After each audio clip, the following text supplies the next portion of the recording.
This is Kate Baconsale. You're listening to Baconsale. Guys, I don't want to go on the cart. I think I'll go for a walk. You're not fooling anybody, Jacob. I feel happy. I feel happy. He literally is dying as he's doing his intro. No, I'm trying to... Oh, dang it. Yep, he's dead. Jacob's dead. Welcome to Baconsale. I'm Joel. I'm Kent. And Jacob, there Hey, it goes. you did it. Good job. I totally nailed that, yep. He's So- not dead yet. Once again, we are making Jake do the show when he's on his deathbed. Yes. So this time they found me in my bed, literally, and they were like, here's your microphone. And Yeah, we're actually they were live. like, Jacob, you're on intro and outro. Live from Jacob's bedroom. So we're not in the bacon cave anymore. This is a bit strange. It's a different environment being in here, Jacob, but I have to say, I do love the David Hasselhoff posters you have on the wall. Do you? Yeah. Yeah. Oh. He doesn't use wallpaper. It's just David Hasselhoff posters. Lots of Not German. that one in the corner. You missed that one. What's that? Oh, that's Not- B. Arthur. B. Arthur? Yeah. I don't know who's wearing less clothes between David Hasselhoff and B. Arthur. Let's not talk about that. Or Jacob. We want to talk about last show because I've got a sheet. And thanks to Dan Farnsworth again for recording with us. We had a good time talking about Michael Bay. It was actually a great time. We had a fun time, and it was funny to me though that I got both sides of the spectrum. I got people telling me you didn't defend him at all. You were so negative the whole time. Well, you were. And then other people were like, "Man, you love Michael Bay. You don't mind his movies at all." Apparently, you're a Michael Bay and Nickelback apologist. Apparently, It was fun to listen to the show, though, and then not be there. And then it's like, well, it's only your was all fresh. sixth Like- time of doing that. I think is that many? I think so. It's been a while since I've It's been been a while, but I think it's 6 times we've had with But Jacob's show. You're here today, and we are very happy. Yes. I am. And, if I start dying, then listener, I'm sorry.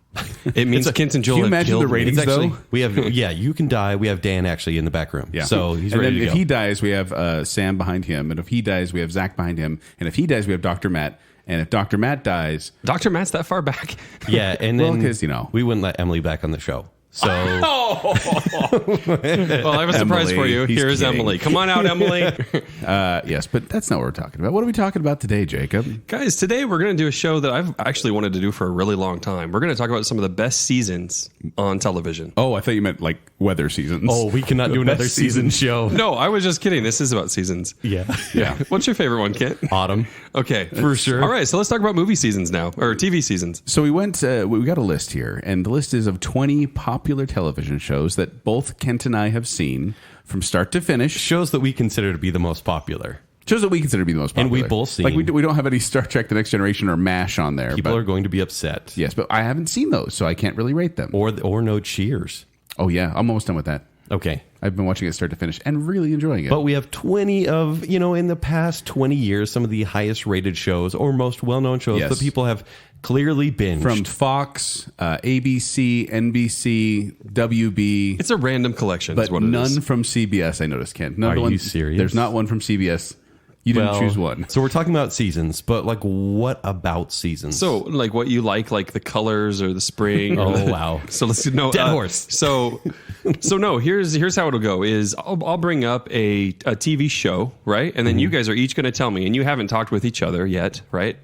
No, and we never talk. We don't talk outside of this. we're not friends. And then you're going to say what season you like best out of this show. And then, you're going to have some specific examples, right, of some things, some characters, Yes. some plots that you like from these seasons. And why, right? Because we need to know why you like that season the best. Yeah. So I would like to note before we start that we purposely left off some of the most well-known shows on TV because Well, yeah.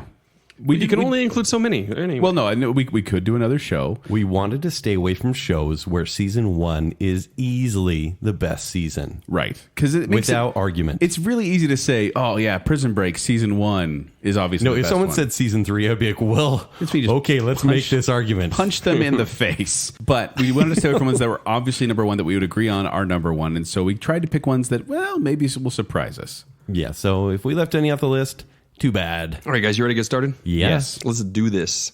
We're going to start with Arrested Development. Dun-dun-dun-dun-dun-dun-dun. Here's the story of Yeah. a family who lost everything and the one son who had no choice but to Excellent. keep them all together. It's basically a comedy version of The Godfather. Yes. Arrested Development was on Fox for 4 seasons, like we said. 3 seasons. Oh, wow. Oh, yeah. Netflix 1 3 season. seasons on Well, Fox, Netflix on 1 season. But and then they now an remixed upcoming it, season. Which apparently, a lot of people did not like season 4, the way it was done. It was kind of this separate stories coming It's together. objectively terrible. There were some glory days, and I'm going to say that season 2 of Arrested Development is the best season there is. I will agree. Season Okay. 2. I'd say 3 is very rewarding as a fan because it's 100% inside jokes. It is, and that's the point when if you were a fan, you Yes. get to that point and you're loving all the references and all the fun stuff that Yes. happens, Mr. F and all Oh my that gosh! stuff. But yeah. season 2 gives you everything. I mean, it really comes into its own. There's the $3,000 suit. Come on, come on, There's Good Grief, which is just with the sad walk when they're with such the a Charlie good Brown episode. music. Yes, But then they have ones like Mother Boy, which my I love. gosh. Mother Boy. It's this mother son dance that Lucille makes Buster go to. And like we said, we're going to get a little geeky on the show. So even if you don't know this show, we'll get to one you know eventually. and we're going to fan out. But everyone should hopefully watch the first 3 seasons of this. Yes. But like, for example, some of the comedy in this one, like Tobias Funke, he joins the Blue Man Group thinking it's like, for sad men. yes, the it's Blue for Man sad, group. depressed men. And then he ends up. I missed that, Well, then he ends up as being as kind of this on-call blue man, and so he paints himself blue every day and waits by the phone. And after curtain, he knows he can wash off the blue makeup, but he just stands around the house in blue makeup. And I just think it's and like the whole series, you see like blue handprints on the wall or smudges on the stairs. Yeah. Like it's everywhere. It makes me laugh every time. This They have also Franklin the puppet as well. That's season 2. Yeah, it's season 2. So why is it better than 1? One, they were trying to get their feet under the ground. This is going to come up a lot here, but it seems like season 2, they were able to kind of come into their own. It's a shorter season than the previous one, 4 less than season 1, but it had 5 more than season 3. So this is kind of that middle ground.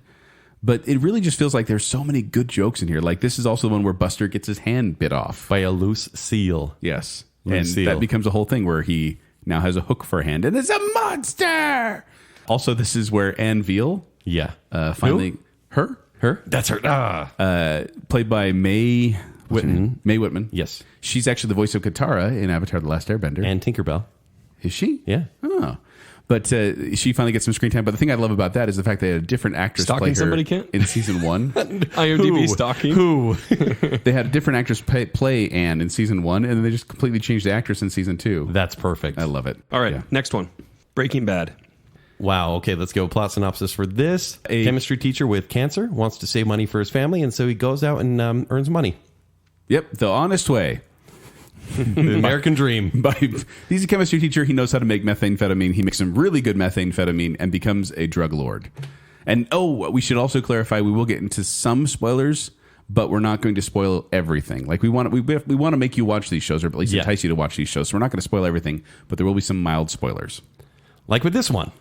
So Ken, I know you were struggling with this one. You mentioned this one specifically as you were having a hard time. I still don't have a favorite season, as of now, because I went 3, then I was like, 4's great. Wait, 5 is the best. And 5 is cut into 2 parts. There are 2 halves to 5. 5.1. But if we're talking complete seasons and the best directed, written, acted with closure, it would be season 5. Season 5 is so dramatic. So Every you episode. do have a choice.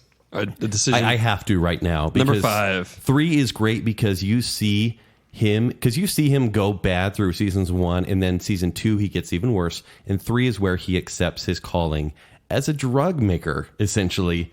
But season 5 is when it all comes to a head and his life is destroyed in different ways. No spoiler there, but it's so good. And the best episode there is called Ozymandias. Oh, that's a great one. Is. That's near the final one. Near It's the like- final, so I don't want to say really what happens, except for, people die. Well, and the great thing about Breaking Bad too is that they hide things Ozymandias, by the way. in the Geek glasses.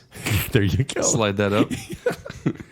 they hide things in the titles. Like there's this whole I won't say which season, but there's a season where if you start reading the titles, you suddenly realize they've given away a major plot point in the titles, but it's been hidden in there the whole time. That's fun. Now, Joel, I'm curious about yours because there's also like season 2 it does foreshadowing the entire season. Yeah, with the pink bear in the pool. Yeah, which is great, but it's still a not my great way. favorite. No, it's a great way of telling a story because the whole time you're like, what is the pink bear? But I actually went with season 4. Okay. And I can't be mad at you for Defend season yourself, 5. sir. I can't be mad at you for season 5 because I really enjoy that one. And man, there's just from the get-go, Breaking Bad is a fantastic, not family-friendly series. So my mom would love it. Oh, she'd love it. Yeah. I mean, she lives in Missouri, so she knows about meth. Yeah. I mean, everyone cooks it there. Yeah. Yeah. Homemade. But so this has episodes like Box Cutter, which just the name alone, for those who've seen Breaking Bad, means a lot because Yeah, because you have to open up boxes. Like this is the opening episode, and something shocking happens to the point where I was like, "What?" Like I sat there as the credits ran and just kind of went, "What just happened?" And then you get Salud, which gives you a lot of Gus Fring's backstory. Season 4 is basically Walt versus Gus. Walter White being the main protagonist, and Gus being this very high drug lord kingpin type person. That ending for that season. It was the ending, and this is the reason I picked the season. It was the ending of the 4th season, an episode called Face Off, that made me go, I need to know more about this show. I get it. You get it. I'm glad.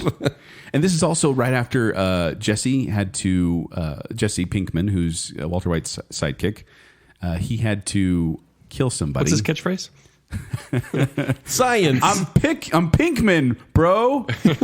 But he had to kill somebody, and he is not doing well. And so this whole season, he's not doing well. This is a bad season. It's for funny Jesse. because Jesse is kind of a lowlife. He's just worthless. But his life is made worse by once a good man, Yes. who uses him.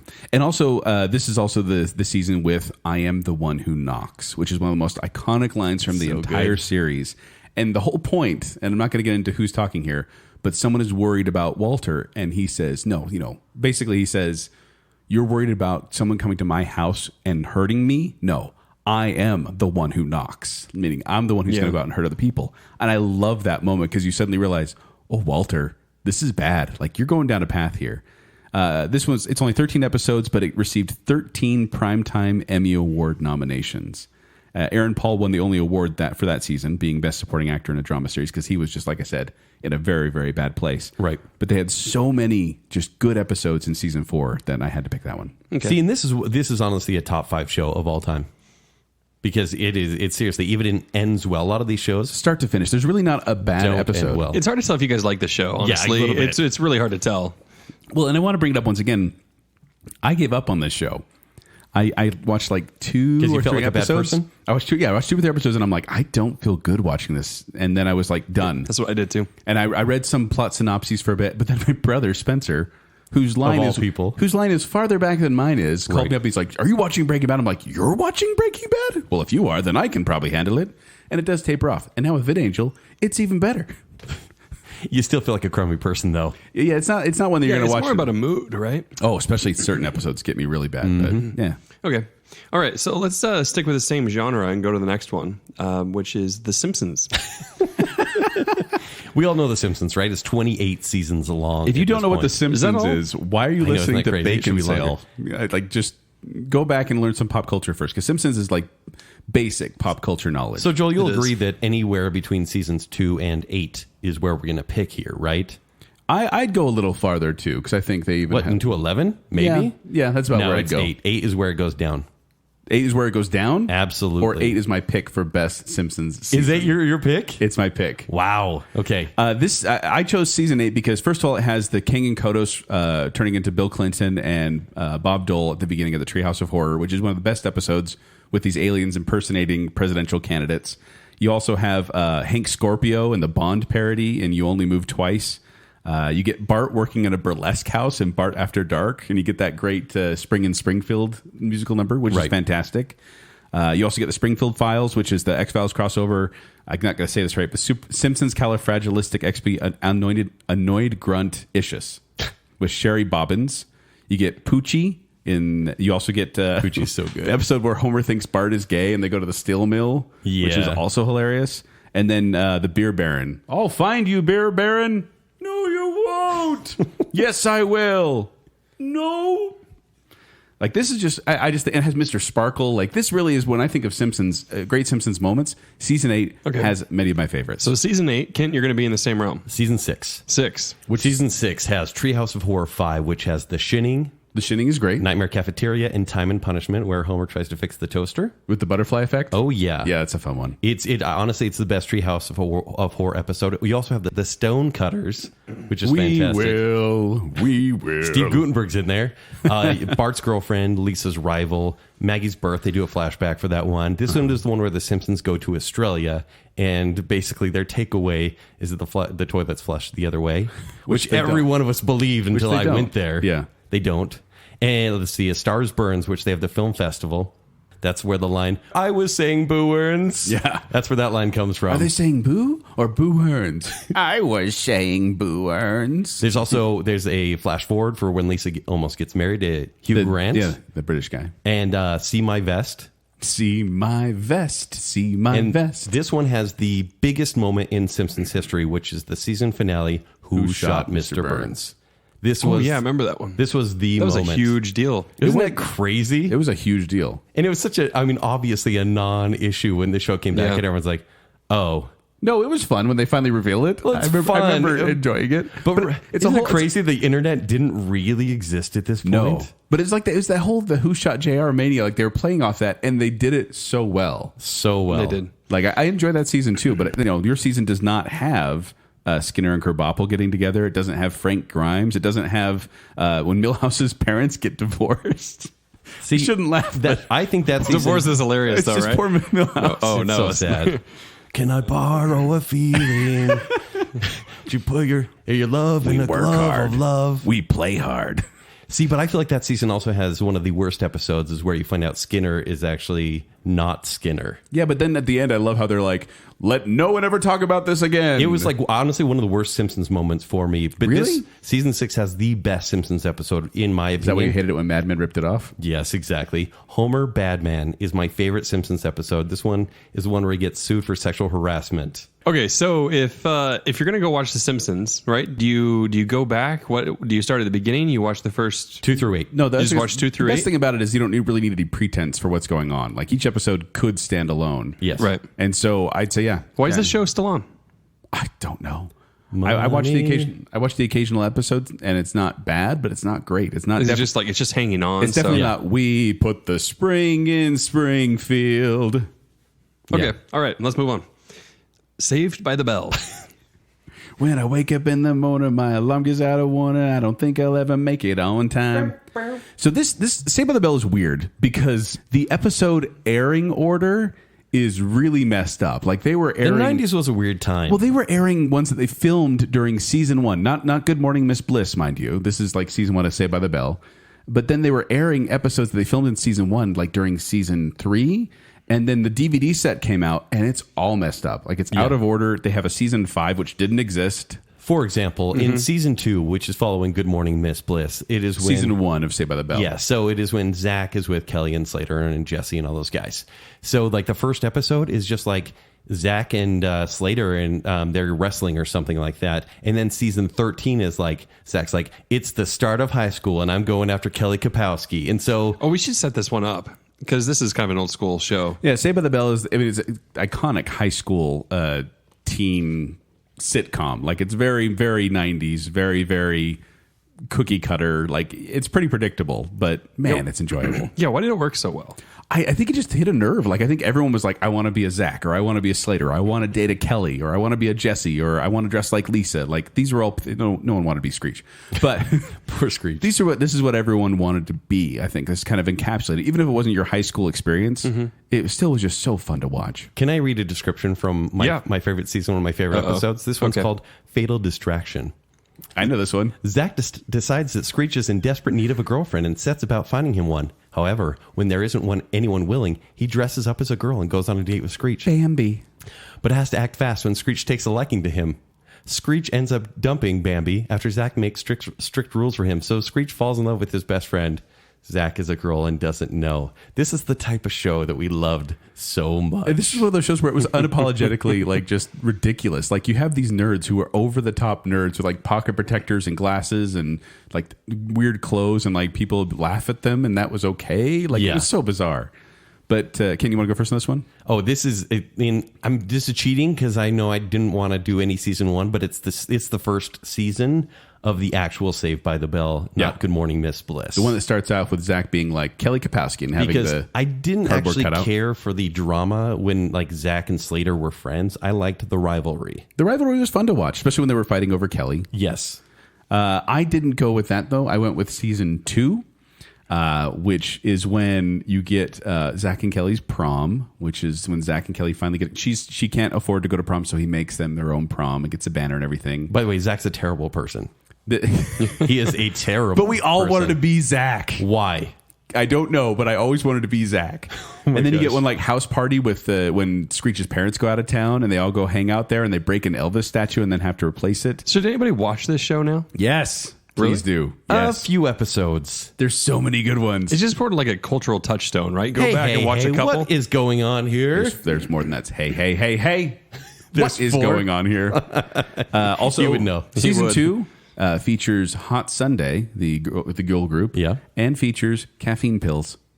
A very special episode of Saved by the Bell when Jesse That's gets, the name of the episode? It's actually Jesse's song, and Jesse gets addicted to caffeine pills, and Zach has to get her off them. It was a very kind of light-hearted-ish way of talking about drug addiction in this kind of format, which they later did a whole drug episode. Yeah.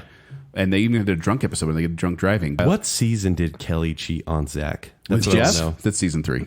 Oh my gosh, that broke my freaking heart. I know. How am I supposed to live without Kelly, you? how dare you? All right, let's move on. Please no. I love Saved by the Bell. Next show is going to be Friends. So no one. Joel, told you I life haven't was- seen Friends. What are you talking about? Oh, God. Yeah. So I want to bring that up. What? That Kent, as we're doing this list, he's like, "Hey, Joel, have you seen Friends?" And I said, "Who do you think you're talking to?" I was. I Thinking, am the one who claps. I was thinking you had high T, but apparently not. High tea? Yeah, high testosterone. Oh, Yeah. No, my brother Spencer once again hates Friends, and he hates that I like it. He's like, "That is lowbrow. That is lowbrow comedy. Why do you like it?" And I'm It is like, lowbrow. Yeah, and I'm like, That's true. It's okay to like lowbrow. Low brow that was perfect for its time, though. Yes. I mean, for must-see TV, this one preceded Seinfeld by like an hour. And it was just like the kind of fluff that you could watch until you get to intelligent comedy at some point. Mm-hmm.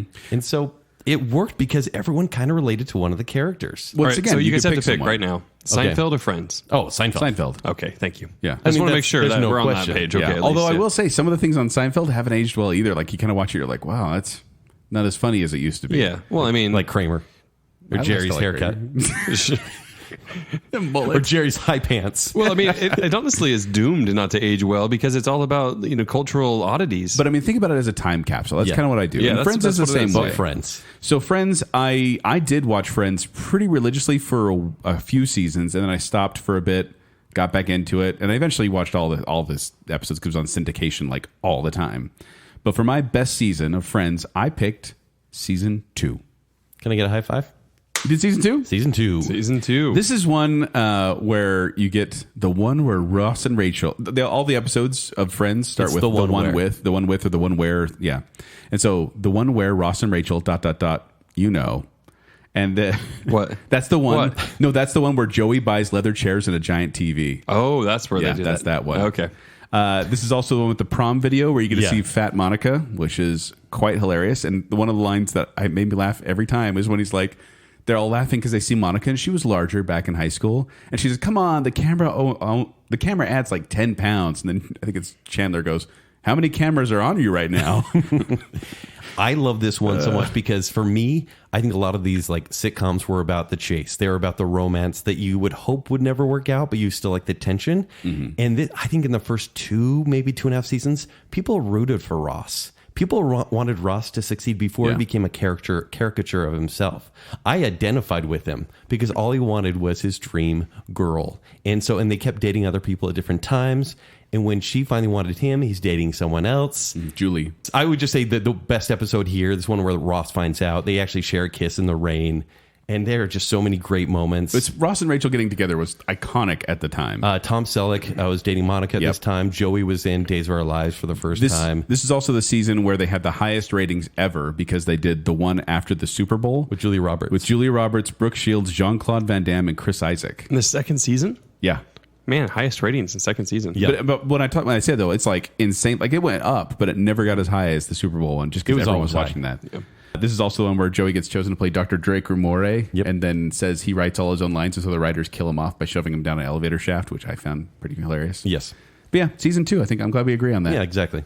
All right, next show is X-Files. It seems like maybe we could do a whole episode on this. I don't know. What do you guys think? Maybe we could still do a whole episode on this one. Let's be honest. Do we have anything to say about X-Files? I don't even know. Joel, do you?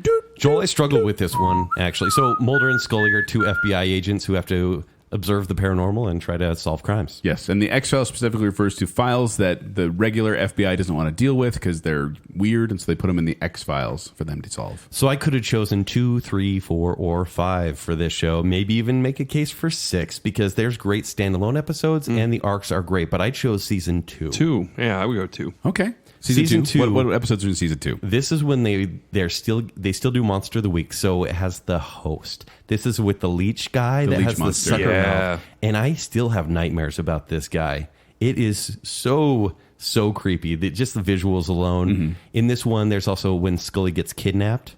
Yep.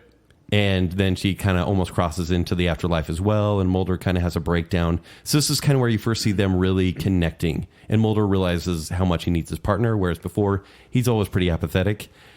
This also has, I think, for everyone, the most memorable episode, which is where Mulder goes to the submarine. And there's the clone. This one has Colony and Endgame. It's a 2-parter. And it's actually like this really scary episode that, this one was on Friday night. And it was like a really scary little mini series going on. I have a lot of problem with the actual X-Files mythology, but I think in season 2 they actually do it right before it gets a little too twisted. See, and I like it twisted because I went with season 5. This is when they were building up towards the movie. Like they actually said this is one of the few episodes where what did they say? Where the story was written out all before the season. Like they had to get everything in place beforehand because they had to build up to the movie. But it also caused problems because they were doing shots with the movie in, I think, Los Angeles, and they were in Vancouver. And so there are episodes where they couldn't have either Scully or Mulder or either on the show. And so they had to do these other episodes to kind of fill in gaps. Okay. But then they also have episodes like Detour, which is the one I show to non-X-Files fans all the time. That's the first one you showed to me. Exactly. Yeah. And What it's got one- me into the show, it's actually. one You where- watched it before then? No. Oh, wow. I mean, I watched a few episodes, but I never cared. And it's a Yeah. standalone one where they get trapped in a forest, and there are these, we call them tree people, with red glowing eyes that follow them It's around, and and it's a scary episode. Yeah, I but remember very well that one. done. It also has the postmodern Prometheus, which is filmed entirely in black and white. I don't enjoy that episode. And it has Cher singing, and I think it's a very kind of surreal but fun episode. You get I'm not going to say this right, but Kitsungari, which is the return of Pusher, who's a character from season 3 who can make people do things just by telling Like them Kilgrave. to. Yeah, exactly like Kilgrave. But it's a terrifying one. I remember this guy's covered in blue paint and he drowned in blue paint. It's terrible, terrifying. Is it a tie-in with Arrested Development or? No, it should be. Oh, yeah. And then finally, Bad Blood, which Bad is Blood is good. probably one of the best X-Files episodes ever. It's a he said, she said about vampires. Luke Wilson's in it. It's very, very funny. But this is It's actually basically what inspired Supernatural, let's be honest. well, Bad Blood. probably Like a You're lot of the probably right. joke episodes. Could be, yeah. Yeah.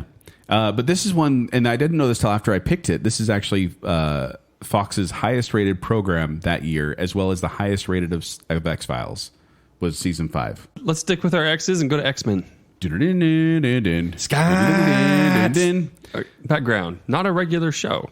This is an animated series on Fox about the X-Men, a group of mutants who work together at Professor Xavier's School for Gifted Children. And why'd you guys want to include this one? Because it's awesome. Because we want to have a variety of shows in here, Yes. and this is another one from our childhood that surprisingly deep for a Saturday morning cartoon. Honestly, and sticks really close to canon. And also another show like Saved by the Bell where the episodes are placed out of order. Oh yeah, they went crazy. And so I think while watching it on Saturday mornings at 10 o'clock before my dad made me mow the lawn, because that was this show for me. Dad, I don't want to mow the lawn yet. Scott, They're talking to Morph, and I thought he was dead. that's like season 1 stuff. Yeah, season 1 and actually season 4. Oh, that's 'Cause right. he comes back. But this one's tough because I think they're all out of order anyway. So you think- actually have to go to Wikipedia to find the right order. Yeah, because they were airing all sorts of crazy times. I think we're gonna agree though, Kent, because I think I picked the one that you would pick. Okay, I'm interested. What'd you I pick? can't believe you guys remember these seasons well enough to know which one I actually was had to look best. it up. Oh, I did too. Because I had to look season it up, 1 yeah. is so combined. There's like Days of Future Past, and there's the island of Genosha and all these other stories. Magneto's first story. but I picked Magneto's first kiss. Yeah, exactly what I was going to say. But That's a I great chose one. season 3. I chose season 3 as well. Yeah. And I chose this because I knew this would be one Kent picked because this features the Phoenix story or the Dark Phoenix story. Saga. I've heard of her. Saga. Yes. Saga. Yes. I bet she could beat Superman. But Jean Grey, who's a known telepath and telekinetic and just very, very powerful person, her powers get the best of her and she starts to lose control and become a different entity entirely that puts the X-Men in danger. And it's like a 5-part episode. this is basically the next movie. Well, it's too. a 5-part episode for the first part. and then a 4-part for the Dark Phoenix. Yes, there's a Phoenix Saga where she's just realizing what potential is actually in her. And then there's aliens that Charles Xavier falls in love with as well. It gets a little weird. Gets weird. And then part 2, which is the Dark Phoenix Saga, is where the Hellfire Club, or they called them the Circle Club on Fox because they didn't want to swear, or the Heckfire Club. They call them the Circle Club. They use her for their will, and things go poorly. Scott Summers cries. Cyclops cries a lot. Wolverine cries a lot too and lays in his bed and strokes a picture of Jean Grey. But this is also the one where you meet Nightcrawler. They go to Germany and they go skiing, and then they meet this monk.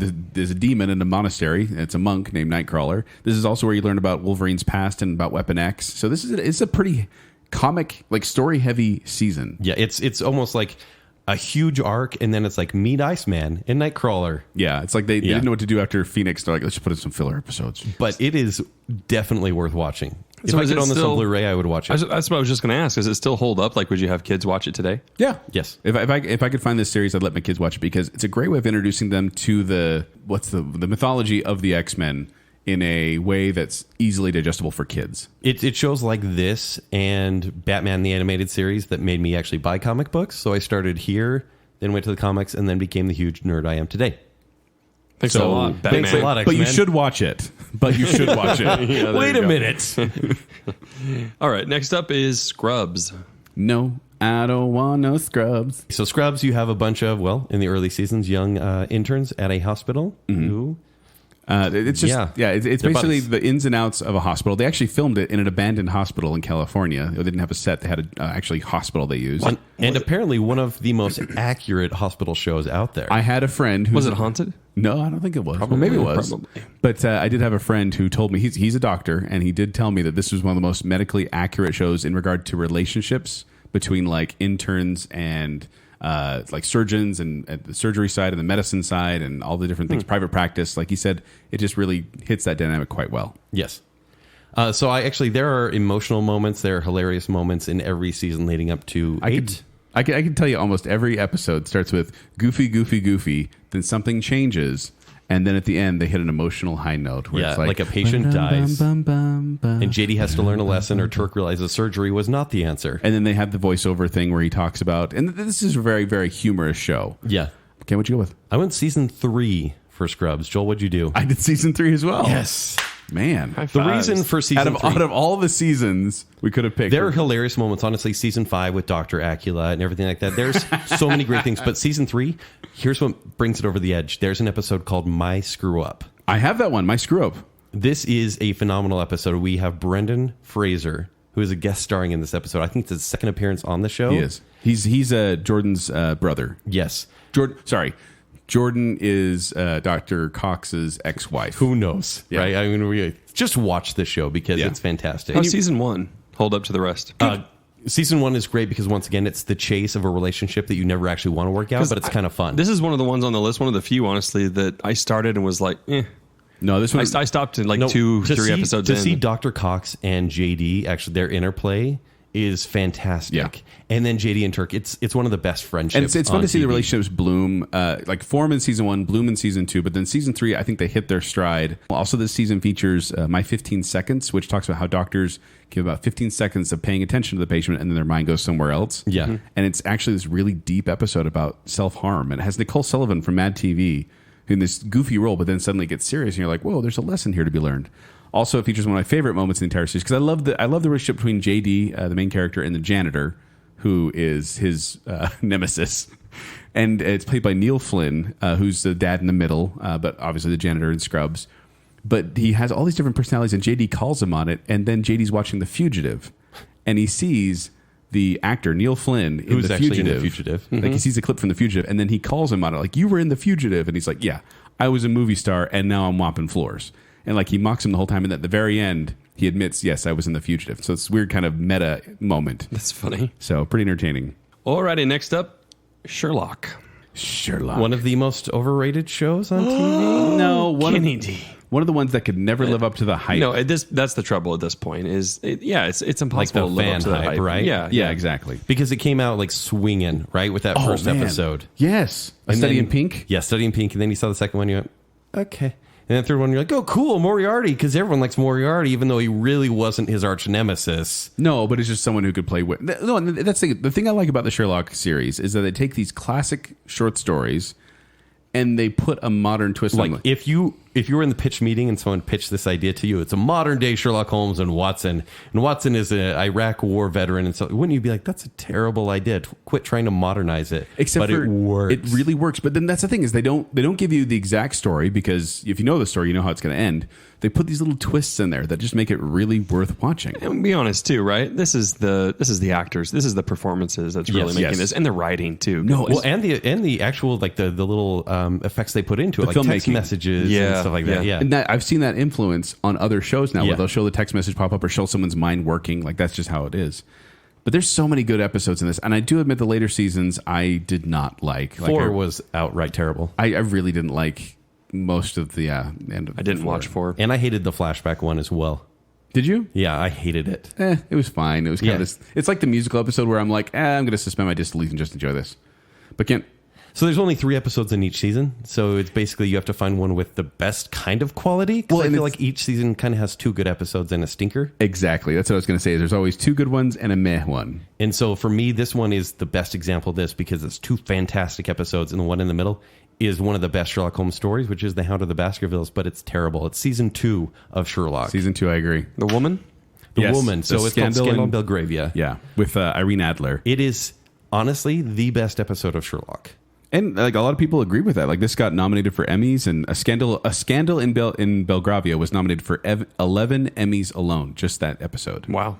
It is so Well, tightly written, acted, and everything. The other thing is I want to emphasize, if you haven't seen it, this isn't 3 episodes. This is 3 movies. Yeah, Each they're one of an hour these and is a half, 90-minute right? Yeah. long. And so they're very in-depth, and they're able to do so much with these. But Scandal Belgravia, it's like a woman, the woman, who can match wits with Sherlock Holmes. And I love how she gets him all twisted up and confuses him Yeah. when he's supposed to be this cocky, I got everything in my head kind of guy. So then also the 3rd episode or season finale, which is crazy because it's episode 3, Yeah, is the the Reichenbach Reichenbach Fall. Fall.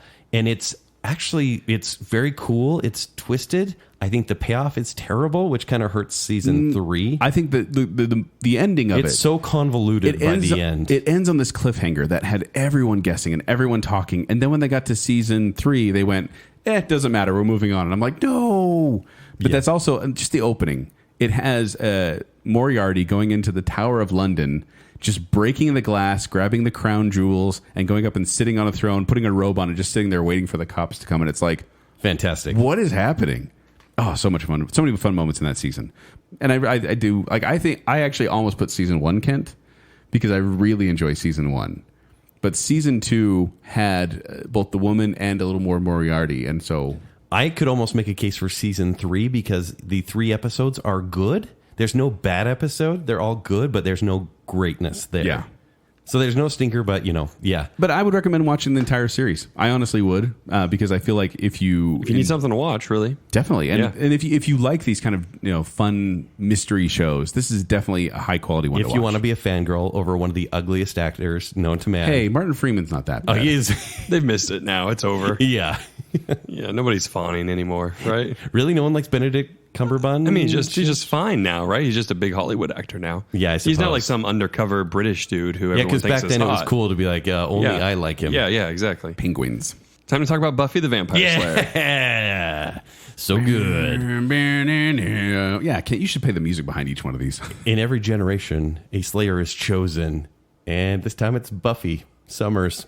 And she's a vampire slayer. Now, Kent, this is when we talked about this, doing this episode, our Baconsale episode. This was one that first came to mind because I think you and I are going to disagree. We will disagree. Because it's obviously season 5. Because I think there are people that think that it's one of the earlier seasons. Not season 1, because season 1 is not super No, good. this is one where you need to get through season 1 to get to the good This stuff. is one of those where I'm like, it gets better, I promise. Because by season 2, you really like the characters. But Joel, you want to play your hand first? Yeah, I'll play my hand first. I went with season 3, which was September 29th, 1998. The final year of high 1998. school. Yes, because I feel that was still Buffy the Vampire Slayer, like as I knew it. It was Buffy in high school trying to juggle school and slaying. This features episodes like The Wish, where you get introduced. It's so hard to juggle school and slaying and slaying. Like it's like This is the episode The Wish, where we meet Anya, who's a demon who grants wishes to spurned women. I love just watching you try to explain this. Yeah, I know. yeah, this is interesting. The Zeppo, which is where Xander, one of the characters who has Great no episode. powers, learns his value. And I love it because it's one of those episodes where you follow this side character, and in the meantime, all the main stuff is happening in the They are background. fighting this big giant dragon in this episode. And you have no idea what's going on because you're following the other characters. So like you see him in the background running to fight this dragon, and then he walks off, and you follow him, and you're like, wait, what and about... he basically accidentally saves the day. Yes. And Doppelgangland, where you learn about... like that's where... Okay, so in The Wish, you get this alternate universe where Buffy doesn't exist, and like Willow's a vampire, and then in Doppelgangland, Willow the vampire actually comes to Sunnydale. And then Graduation Day, which is a 2-part epic finale. And you love Faith, right? Faith the Vampire Slayer? 5x5. No, the Angel shows up for this one. This is when Willow and Oz were together. Spike isn't mopey yet. He still just loves Drusilla. And also, and this is why I picked this, Kent, no Terra. Joel, come on. This is a the last Terra-free season of Buffy, and that's why I chose it. Joel's a Terra hater, everybody. I cannot stand that character, and I'm sorry, but I can't stand that actress either. Like, Right. she brought down the acting level of the show on everyone. Like, she dropped the average. Which is funny because the season I chose has the 2 worst actresses on Buffy. You're doing season I'm 5? doing season 5. Yeah. I knew you were going to pick season 5 I have because to. the ending. The depth is there on this season. Johnny Depp was in that one? Yeah, Johnny Depp. So season 4 is the first one out of high school, and a lot of shows have this hard transition where they're like, what are we now? And some go to college and some don't, and it's not a very good season. Right. Season 5 following that is like, we have found our stride. The very first episode, Dracula is Buffy the villain. versus Dracula? Buffy versus Dracula. And it is hilarious. It actually is a really good episode. It is great. Also, we have Joyce, who is Buffy's mom. I'm going to give some spoilers here, so be warned. She's sick, comes home from the hospital, and there's this giant slug, basically the host from the X-Files, is on her ceiling just staring at her, and it is terrifying. It's terrifying. And lastly, there is the best, I would say top 2, maybe the best episode Beer of Bad. Buffy, which is... Beer Bad. Beer Bad is bad. That's in season 2. like 1 or 2, I think it's 2. The best episode of Buffy possibly is called The Body? The Body. I knew you were going to say that. It's the death of Buffy's mom, Yeah. and it is the closest thing I've seen culturally to how people react after death. It is horrifying because they don't use any you had me watch music. that one for the my Buffy education. Oh, I'm so sorry. Yeah. it's such a bummer. heavy episode. What'd you think about it? It was good.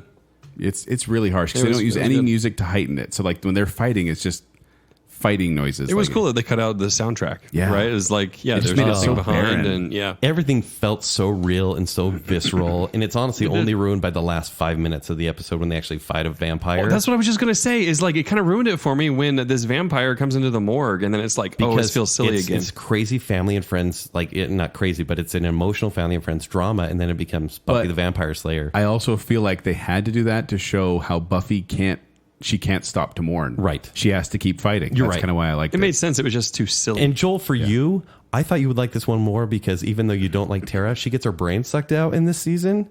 And so that's good, right?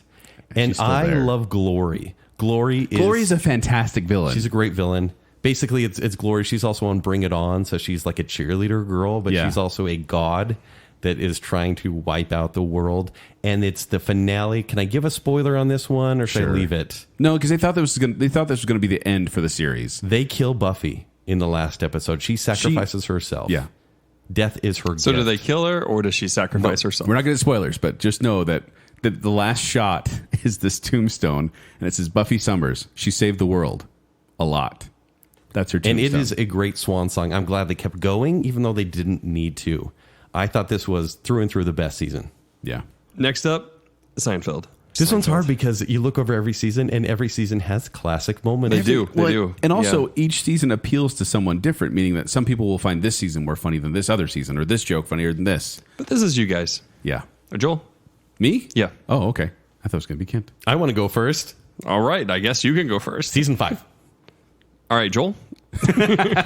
Wait, you got to say why. Why season 5? What's in season 5? I'm going to give some moments. Jerry wears the puffy shirt. I don't want to be a pirate. George becomes a hand model. He sees the pig man in the hospital. Yes, the pig man. Elaine says the F word to a kid. Also, the episode with Can You Spare a Square? Can you spare a square? George becomes a marine biologist. Yep, with the golf ball. That was a great one. Elaine kidnaps the mannequin that looks like her. Yep. The close talker. Newman sees Jerry making out during Schindler's List. Yep. George panics and pushes a woman and children out of the way. Yep. And also the episode with That Baby is Breathtaking and Shrinkage. Yeah, those are all iconic. So That's season iconic. 5, you said? Season 5. I went with season 7. And What's this season one, 7? That's later on. yes, but this one How many has is there? 9? 9. Yeah, this one has the soup Nazi. This one Is that the introduction of the Super Nazi? I believe so. Let me You take a got to look. be kidding That's me. It was late. that late? I thought. I would have Apparently, thought like, it I was was looking season at it. 4 at least. I was going to say like 3, even when he first shows up, 6th episode of the 7th season. because it was a running gag, right? Yeah. Yeah. But they pick it up there, and they have the soup Nazi. That's iconic. They also have the secret code where George won't tell his. Oh yeah, first of all, George gets engaged at the beginning of this season because him and Jerry are deciding on it, and then he finally decides he's Is going that to do it. season 7? Yeah, and then Jerry backs out. I thought she dies well before. Spoiler alert! Come on. No, but the secret code, George won't tell Susan her pin, and then he tells it to a dying woman, and then that's all she says right before she dies. So everyone's trying to figure out her last words. Bosco.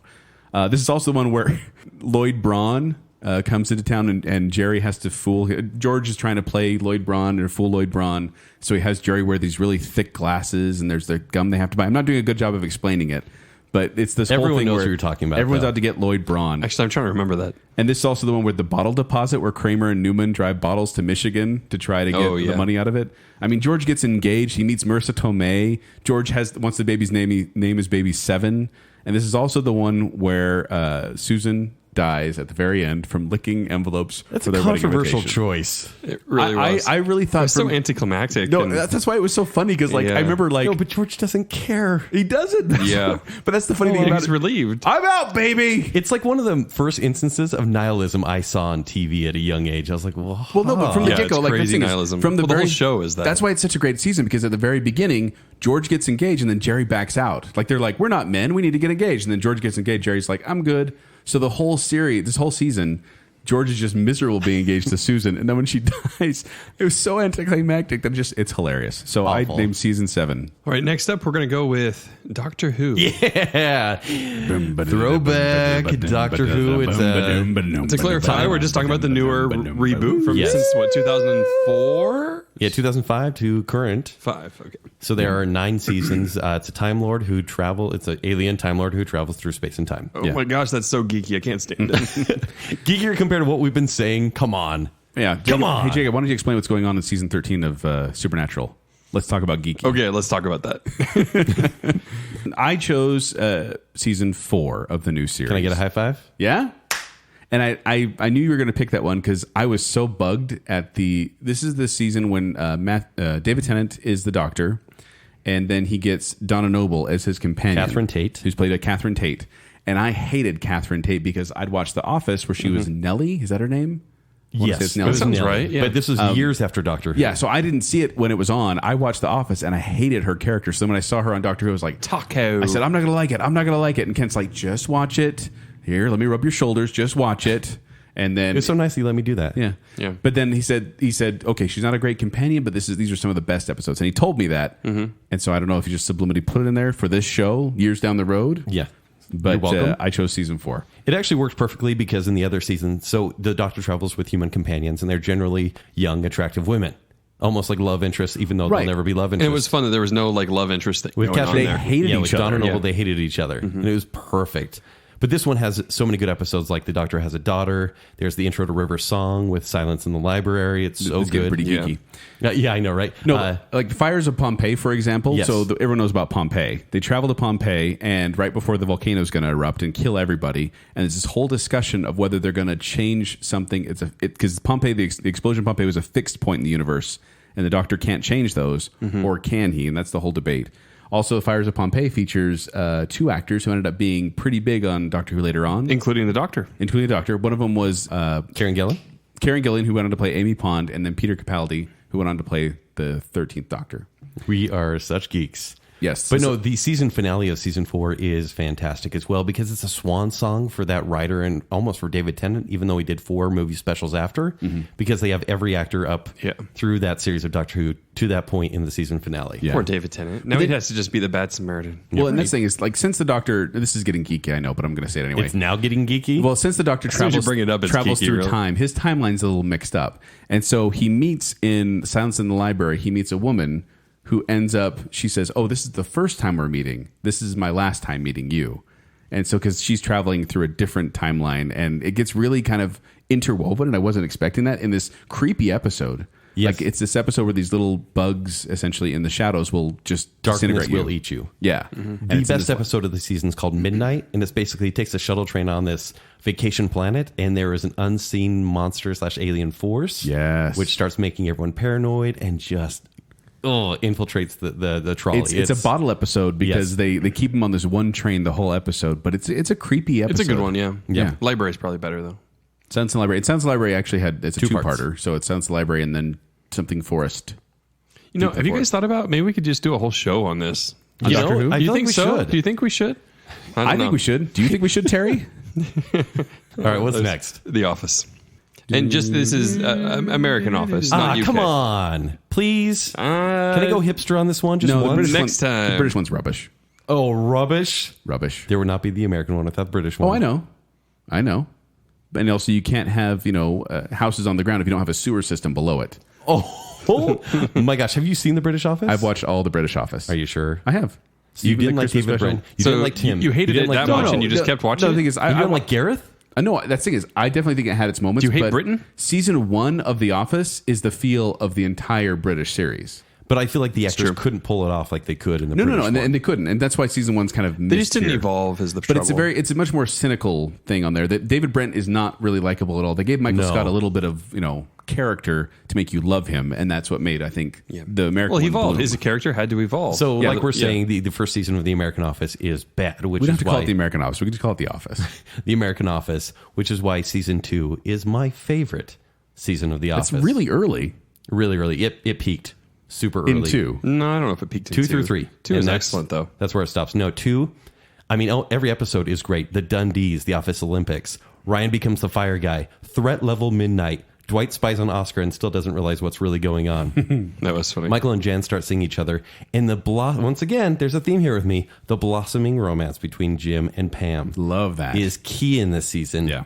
And with the season finale and the best episode Casino of the Night. season, Casino Night, when he tells her how he feels, gets rejected, then goes in for that kiss at the end. Yeah. I mean, that is emotional. That's a for great moment. Joel, hilarious Joel, That's will like- you lean over and wipe that's like- away Ken's tears right Seriously. Seriously, it's like Ross and Rachel all over again on that. Man, I'm like, Yeah, you really I'm identified with lovelorn. Ross, too, yeah. Seriously, I did identify with Ross early on. I chose season 2 as well. Yes, Because this is the one where, I mean, in Office Olympics, you get to see Jim kind of show his true fun colors. He's not this cynical, I hate everything guy. Like, he actually makes the office a better place to work.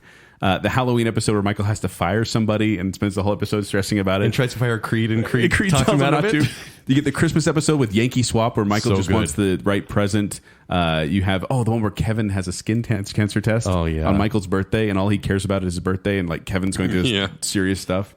This is such a fun one. And this has like I said, it has Michael Scott. You said Michael Scott has a relationship with Jan, which she doesn't want anyone to know about. And then Carol shows up, that's actually Steve Carell's real life wife. Is Oh, the really? actress who plays The real Carol. estate, Yeah, the real estate yeah. agent. Oh yeah. wow, okay, Yeah, and I just feel like this is actually a very interesting season, and I think this is the reason I picked it because season 1 had pretty low ratings, like it wasn't going very well, and they decided to give it a second season, and this is the one that kicked it into high gear.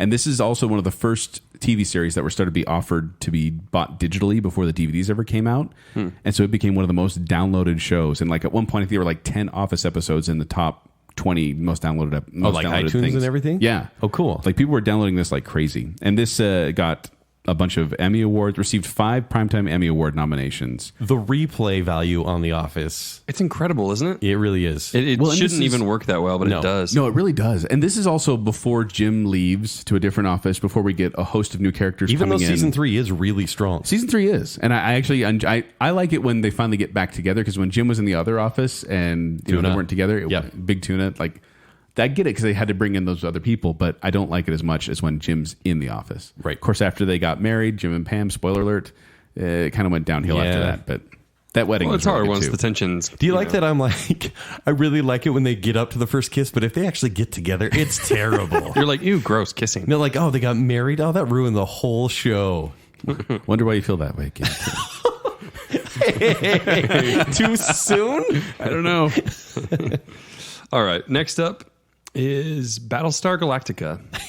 Man, yeah, I mean, just even saying those words. We're jumping back and forth between geeky and... Yeah, we are. No, give us Guys, some I up. may want to do a whole show on Battlestar Galactica. We could do a whole show on Battlestar You guys Galactica. talked me into watching Battlestar. I hadn't seen that one. Have you finished it then?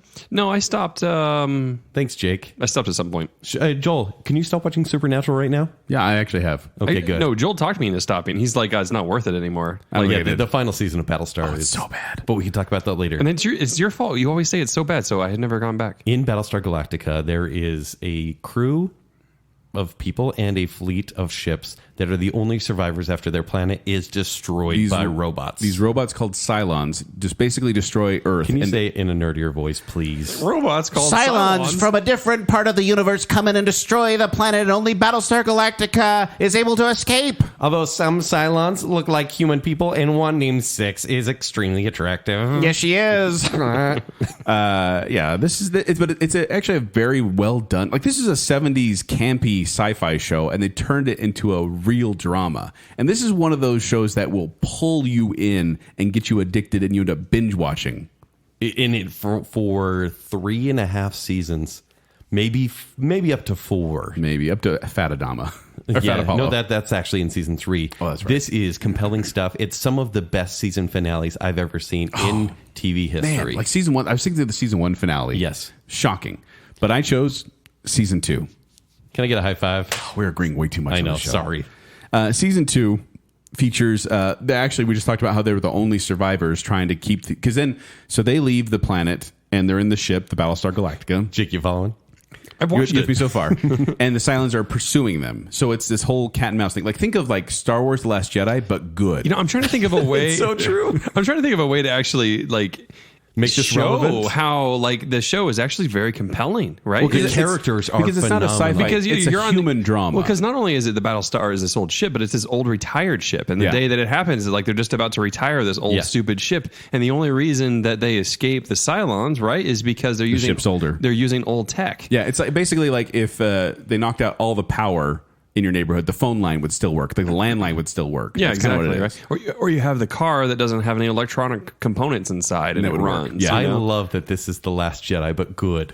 That's what it was. Because Last Jedi was like, this is a ripoff of Battlestar Galactica, but they're making it really lame. Yeah. But anyway, so they're the only survivors until season 2, excuse me, when they find the Pegasus, which is another ship full of survivors. A newer ship. And it is like at first you're like, hey, we found people. And then it's like, wait a minute, this isn't everything we wanted it to be. And the two ships coming together and the different crews and the different leadership is so compelling to watch. Watching, what's her name? Kane. Admiral Admiral Kane. Kane. When she comes in and she butts heads with Adama, which Colonel Ty is actually, like, spoiler alert, kind of. Admiral He takes Adama, over for a while. Admiral Adama is out of commission for a bit, and Colonel Ty takes over. And he wants to be a leader, but he doesn't really know what he's doing, so he makes some bad decisions. People are so lost on this one. I know. I'm like, yeah. Oh, okay. let me just say this. But there's- Edward James Olmos, you will trust this man more than your own For a family bit. after watching this. For a bit. I would say the entire time. So Edward James Olmos. Yeah, he's Admiral Adama. He was. Oh, Adama. Okay. Yeah. You're saying the Yes. actor's name. Yeah, okay. yes, Okay. yeah. But like you have No kidding, right? He's so compelling. Yeah. Yeah. But it's also a very, like I said, this is a compelling, like political drama because you have Admiral Adama, who's basically represents military, and then you have Rosalind, who represents government, and they are butting heads trying to decide what is best for the future of the human race. And keep in mind, there are space battles too. Like, I feel like we're trying to sell the show at this point, but there are space battles it is as getting well. there, isn't it? It's like we have to there's- defend ourselves. There's Starbuck, who's this pilot, and she is so... I mean, like, you may love or hate her character. She is a great pilot. She's a And great character. In one of the best episodes of the season, there's this veteran Cylon fighter named, or they call Scar. and it's the ship that just haunts her. And it's almost a bottle episode too, where it could just really stand alone, where she kind of has to come face to face with it. And also the season finale in this one, there's a guy named Gaius Baltar. Yep.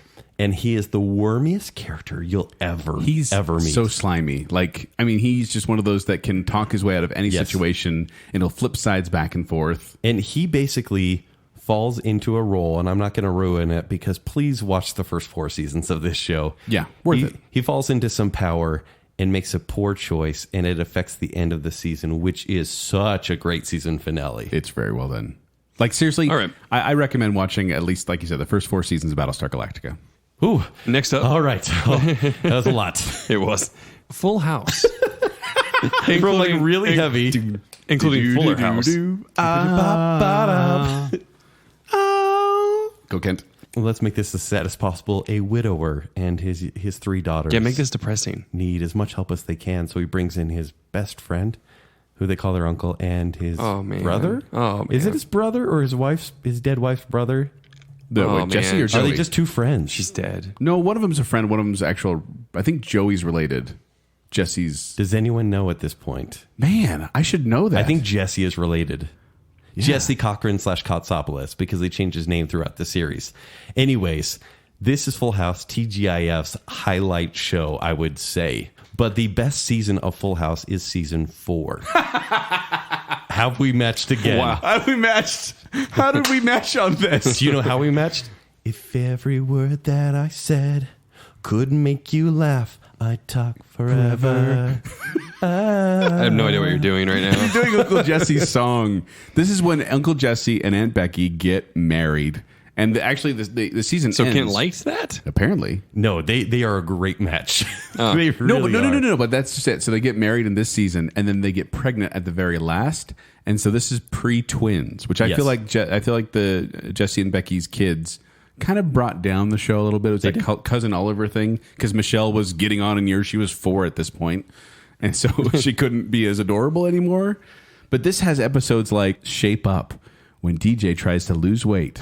It's a very special episode because it deals with starving yourself. It actually gets kind of sad and serious. And I was like, whoa, this isn't the funny show. Yeah, because like twice a season they had to get really serious. Also, Urkel crossover.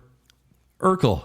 I don't remember a crossover. Yeah. Stephanie gets glasses, and she's kind of annoyed by him, down by him, and then Urkel comes along, annoys everybody. It's a science fair in town. town. But then gives her, like, she's the DJ's friend's cousin or something. They give it like, yeah, here comes Urkel, and he comes in and basically annoys all of them, but then at the end says, be who you are. It doesn't matter if you have glasses. Those were the glory days when someone could just, like Seinfeld, honestly, or Cheers or whatever, someone could walk through a door and stand there for about 3 minutes as the audience collapse. Yeah. And just stand there and not even tell the joke. Yeah. But also great episodes like Joey's career takes off and he gets offered a job in Las Vegas to open for Wayne Newton. Mm-hmm. Let's see what else. That's a win. Yeah. So Jesse, at the end of the season, or near the end of the season, Jesse gets really scared and he has to go on one last adventure before he gets married. He goes parachuting, gets stuck in a tree. Yeah. So like, will they get married? Will they? Won't they? Also, it has the emotional moment where they replay this song, or they play the song forever, and they show baby pictures of John Stamos and Lori Loughlin, and it actually is kind of a great wedding video. It's a wedding video, but I mean, who doesn't love Uncle Jesse and Aunt Becky? Like, they're a great couple, and they deserve to be together. Also, Stephanie wants to change her name in this season. Yeah. This is also the one where it says that it made a point in Wikipedia of saying that this is the season where Danny Tanner finally had to start putting his foot down with Michelle. I know. 4 seasons in. This is a really deep show, guys. Can we lighten it up just a little bit? Okay, let's lighten it up. Let's go to Game of Thrones. 1,000 characters. Everyone will die. Oh, man. So how are we not going to get geeky on this, Kent? So I'm going to go first just because I know Kent's going to geek out a little more than I am.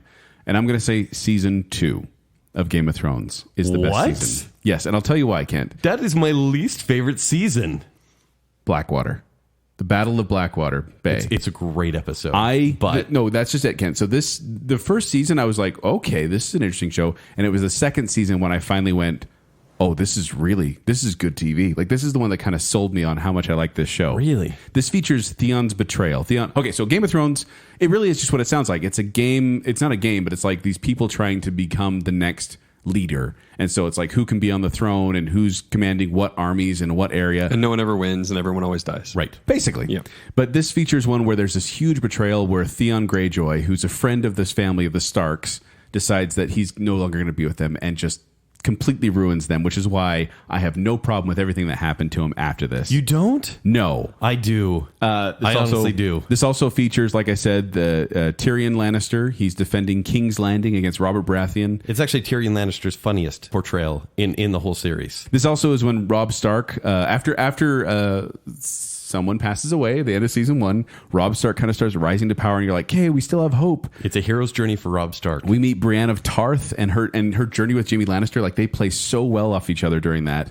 And also, this is the one where we get to see the Red Lady use her dark magic to murder someone, and it is horrifying. Yeah, but the build up to that is so, even that part is so weird. Oh, it's totally weird. It's so and in weird. Clear Play, it was so choppy. But I can imagine. But this is also where we meet a man, Kent. It is a man. We meet a man. A man has no name. A man has no name, and he talks to a girl, and he gives her a coin. And it's this whole kind of like, it starts that on the thing. Now, I think that season 3 has some amazing things. I almost went season 3 because of the Red Wedding and things like that. Has the biggest moment of the show. But I feel like this is the season that kind of kicked... Is that the Red Wedding? Yes. Yeah. This kicked Game of Thrones into high gear. This is the one where viewership rose 8% over the course of the season, from 3.9 million to 4.2 million by the season finale.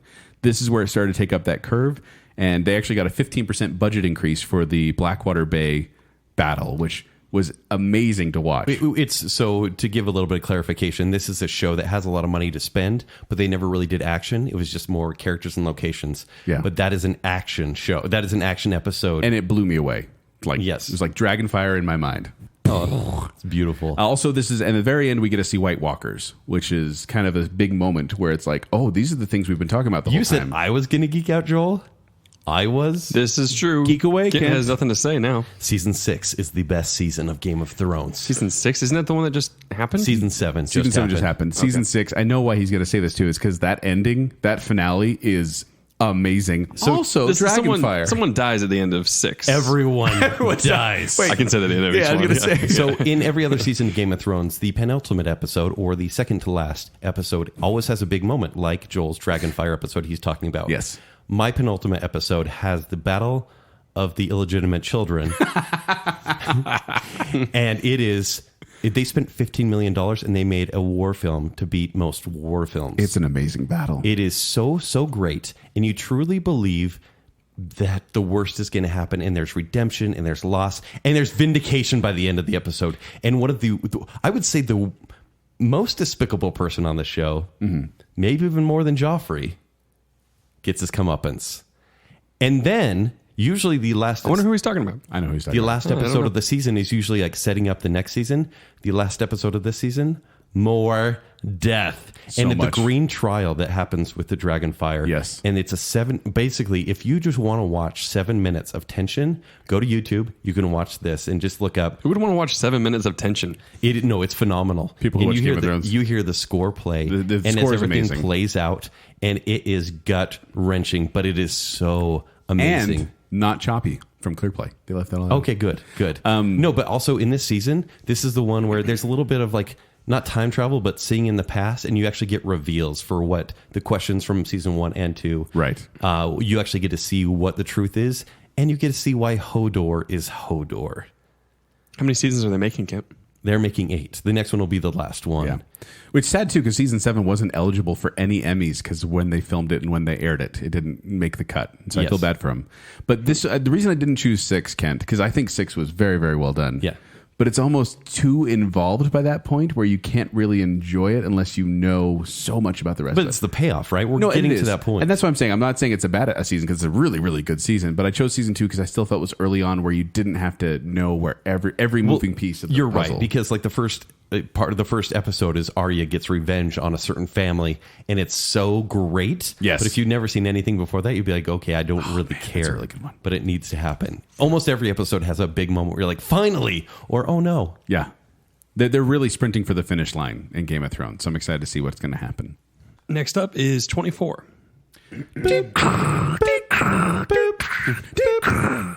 There's no time. Nina, The following takes place between 1 a.m. and 2 a.m. So this is the story of Jack Bauer kicking butt. Yeah, 24, if you have not seen 24, you should go out and watch 24 because it was revolutionary because it's a real-time show, meaning an hour on the show is an hour in the show. Like, if that makes sense. Besides the first season of Lost, this is the most bingeable show you'll ever find. It's so bingeable. Like, we would do 24 weekend, and we would watch the entire series in 3 days.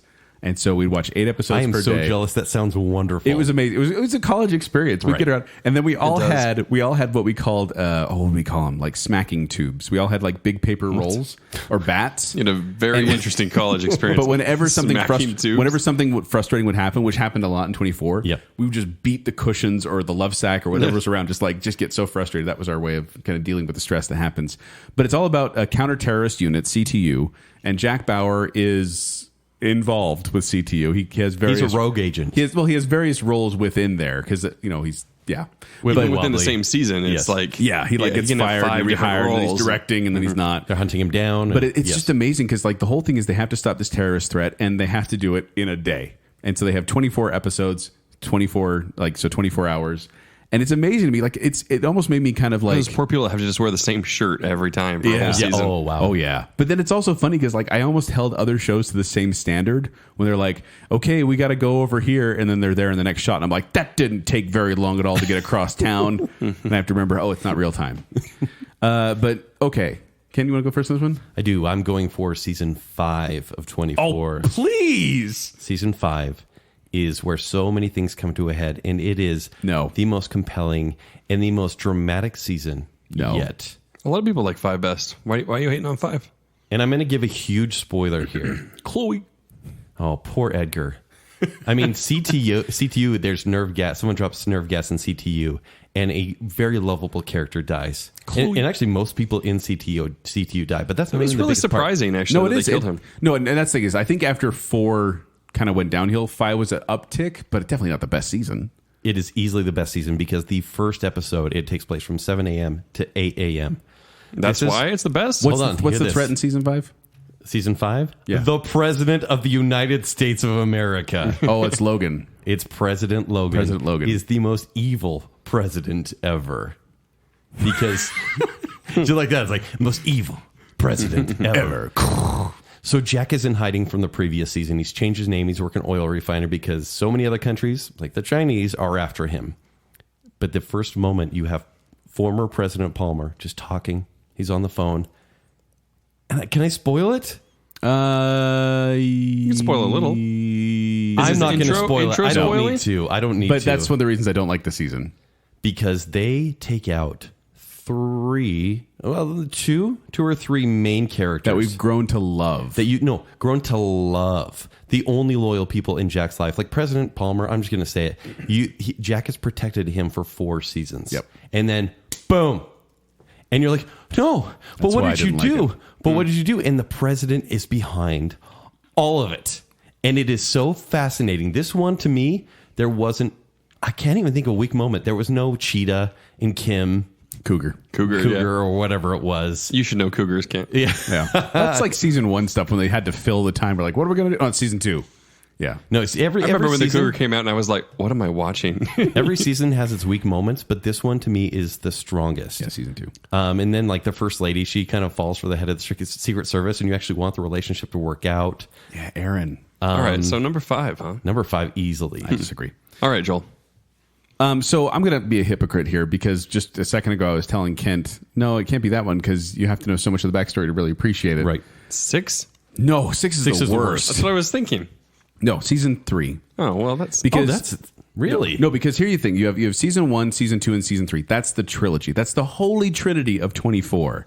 And season 3... I think it's so strong for the first 5. I didn't like 4 as much. You didn't like 4? 4 kind of dropped it for me. Wow. It's no 6.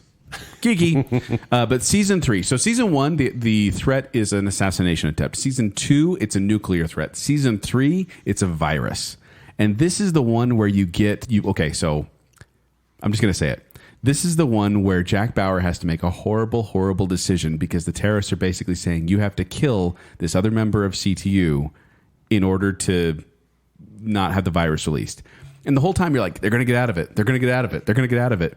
And then they don't. Like Jack Bauer has to take this guy out who's kind of a jerk on the show, but it's this amazing emotional moment where he has to put a gun to his head and be like, okay, well, is there anything you want to tell me or anything you want to tell anyone? And he's like, no, I have no one.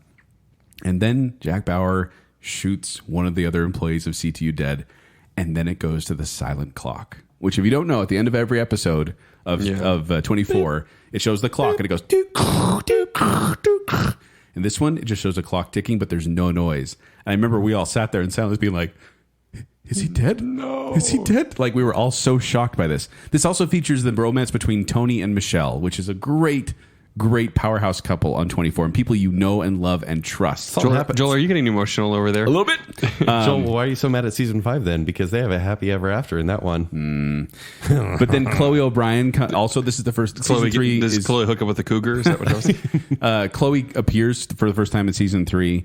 But this is also, once again, spoiler alert, I'm sorry, but this is also where Nina Myers and Sherry Palmer finally get their just desserts that I've been waiting for season 1 and season 2. They are despicable, horrible, awesomely played villains because I hated them so much.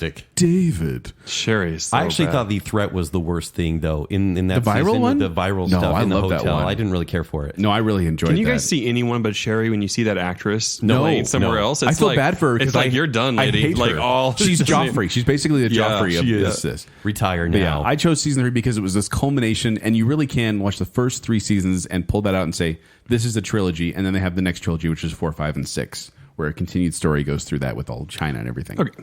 All right. Anything else on 24? That is it. It's awesome. You should watch it. So good. All right. Parks and Rec. Confession? You haven't seen it. I haven't seen all of Parks and Rec. What? How much have you seen? Until 5. I thought that was one of the requirements for putting things on the list. You I just punk. knew you'd really want to include it, so I've seen most of it. Wait, how many have you seen? I didn't see the final season. Not that it's great, but Yeah, you no, gotta like, finish it. I will finish it. We I don't just- really like comedies, so. I'll watch it though. It's one of those that I Well, like. so Or love. I'll go first on this one. For Parks and Rec, I chose season 3. High five. Yeah, that's fair. Yeah? Yeah, it's the best one. Because season 3, first of all, it has flu season, which has one of my favorite lines in the entire series. When Chris Traeger, who's played by Rob Lowe, one of the super healthy men in the world, gets sick. Looks in the mirror. He looks in the mirror and just goes to himself, "Stop pooping."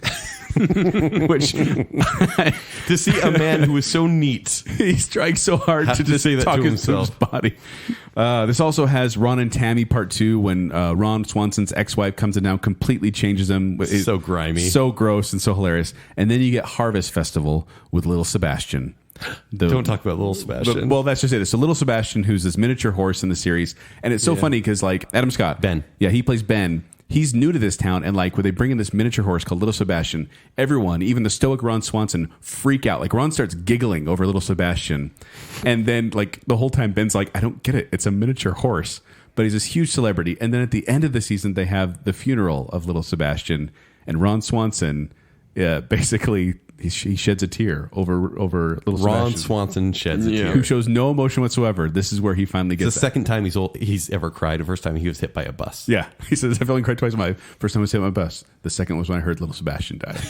This season also has Jerry's painting, which is so painfully awkward. Yes. But it has Leslie, and she's like a nude centaur. Yeah, like he paints this painting of her as a Greek goddess, and Yes. it's very controversial. This is also when Mark Brandanowitz finally is gone. Yeah. He was what a about character- him kind of ruined the show? I don't know. Like he really like the chemistry with him did not work in between him and Leslie. And so then when he finally left the show, this is when the show and they brought in Rob Lowe and Adam Scott to kind of come in, Chris Traeger and Ben Wyatt to come in and kind of do their characters. Yeah. And it really worked. And the romance between I Leslie and was Ben just gonna started. say- yeah, and also the blossoming romance between April. And so we have The blossoming romance, meaning they hate- the yeah. secret Hates marriage, him. the secret marriage Secret they marriage. have, where they invite everyone for a fancy dinner, and then midway through, the guests suddenly realize, oh my gosh, they're getting married. Yeah, so it's Andy and April is once again succubus of charisma and Captain Charisma. Yeah. Yeah. But I loved how they played together, and I liked that he was there more, even though he tried to make Anne jealous throughout that. Probably seasons 1, 2, and 3. We should quote you on calling him Captain Charisma. Well, he is. Chris Pratt, come on. But this is also the. Oh, go ahead. Are you Chris Pratt I'm right now? Joel's, You guys are I weird. think you did. Speaking of, this is also the season where Chris Traeger, who's super healthy, tries to convince Ron Swanson that turkey burgers are better than regular burgers. I was thinking of that episode literally today. Yeah. I stopped Literally? I stopped for Literally? literally today. No, I stopped for there's this barbecue place, and they don't put anything on the burger, right? It's just 2 buns and a burger, unless you ask for more. Like, there's no sauce, there's no condiments, there's nothing else on it. I thought of that episode where they have like the burger face-off, right? Where he says like Chris does all these fancy things with the turkey burger, like putting like a what is that mayonnaise they call it, like aioli or whatever it is. Aioli, yeah. But they put that on there, and like he has a mushroom and everything, and then Ron Swanson just puts a burger on a bun, the beef patty on a bun, and then he gives it to him. He takes a bite and he's like, "It's better." It's better. This is also the one where Ron's birthday comes up, and he's so worried that Leslie's going to do something big, and then she does the sweetest thing and just gives him a private room to drink his scotch and eat a steak in front of a fire. And it was one of those touching moments where I'm like, this is a great character. So yeah, season 3. They are good characters. All right, next up, Community. Oh, Community. I think there are two choices between best season for Community. Yeah, I'm interested what you guys are going to say here. 2, Joel, maybe you to go first. I'm going to go first? Yeah. Well, it wasn't easy for me. I'm actually rewatching the show right now and loving it. And I had to go with season 2. Because season 2 features episodes like Basic Rocket Science, which is a space camp parody. It features, I can't ever say it, Epidemiology, the zombie Halloween episode where they eat tainted meat and get zombie-like symptoms. Like other shows have Halloween episodes, right? And they're a little spooky or whatever. This is a full-on zombie outbreak, and it's hilarious. And there are stakes. It's a real-world kind of based one. Yeah, there are stakes involved with it. This also features a stop-motion animation Christmas episode. Yeah. They have this whole episode where you think it's going to be a Tarantino episode, and then it's not. It's a completely different movie, which I loved. And then they have this like weird kind of oddly serious Dungeons and Dragons episode. Yeah, but it's like an anti-bullying episode. Anti-bullying and self-harm. Like they're talking about like preventing that. And then finally, a fistful of paintballs and for a few paintballs more.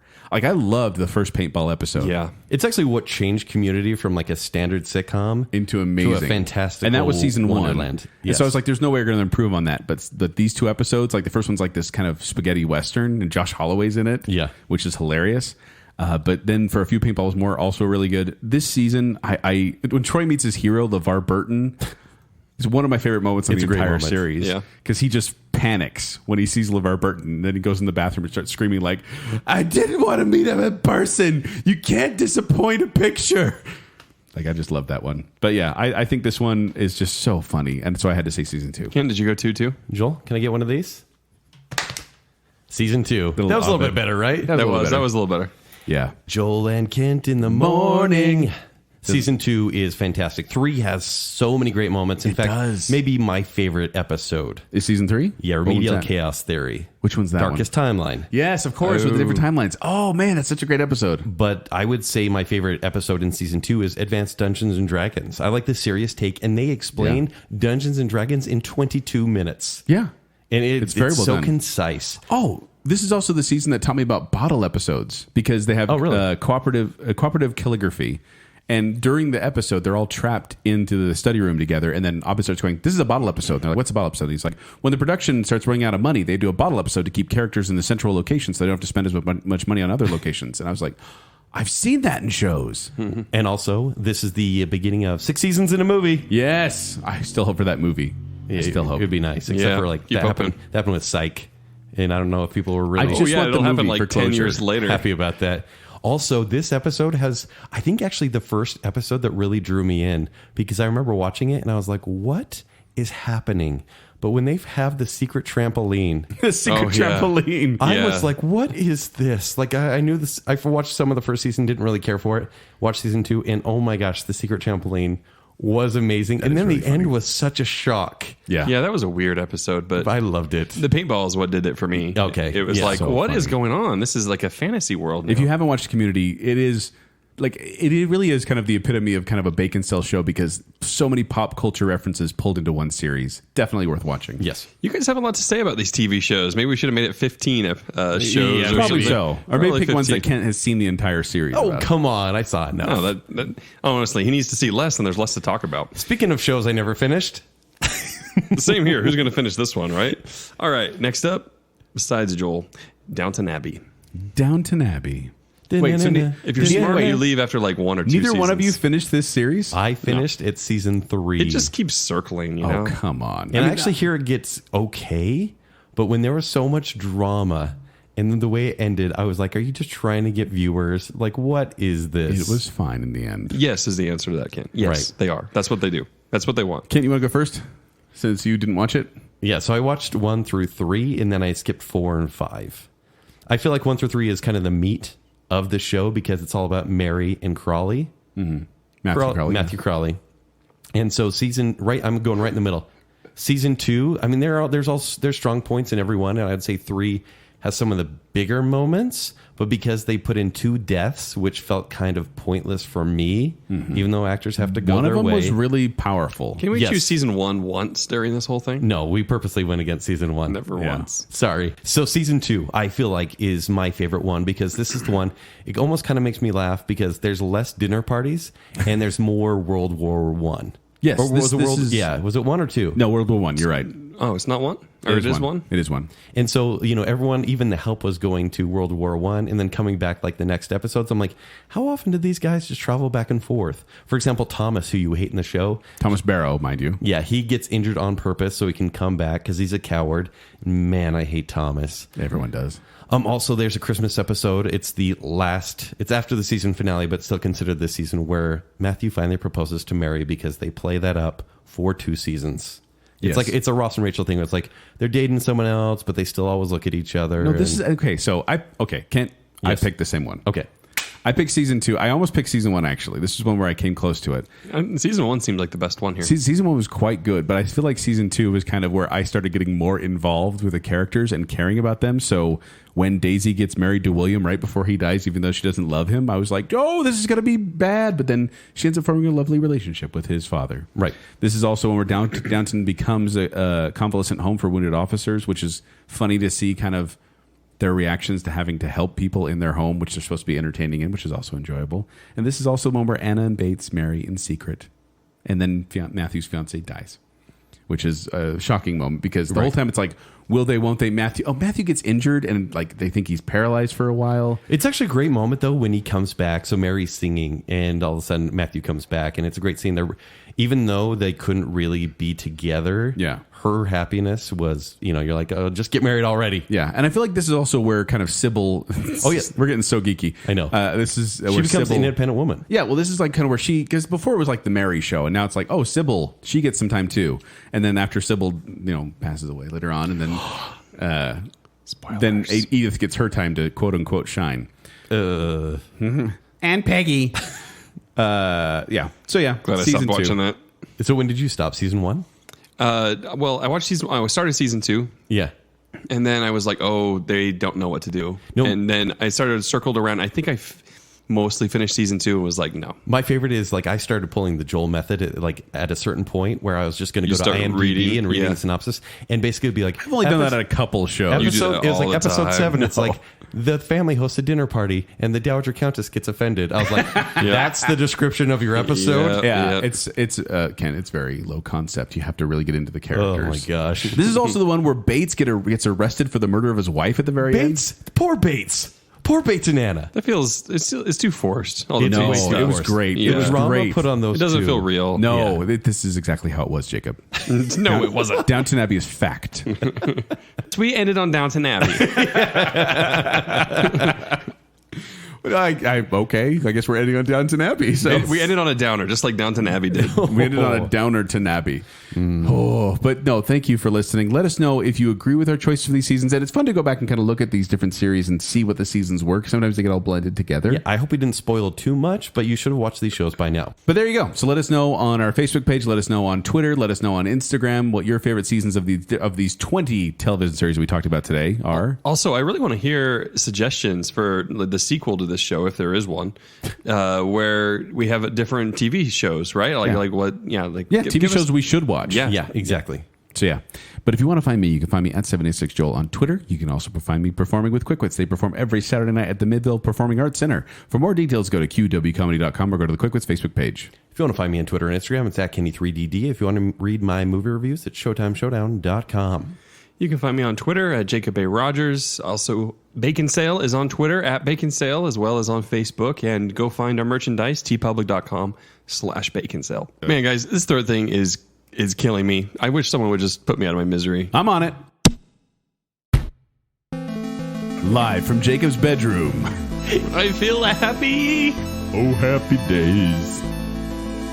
Punch them in the face. I'm a sound girl. No, she's like Dean. He has perfect lips. Yeah, I'm not used to shorts, Kent. I love the power couch. It's so bad. What will we do, baby, without us? What will we do, baby, without us? Sha-la-la-la.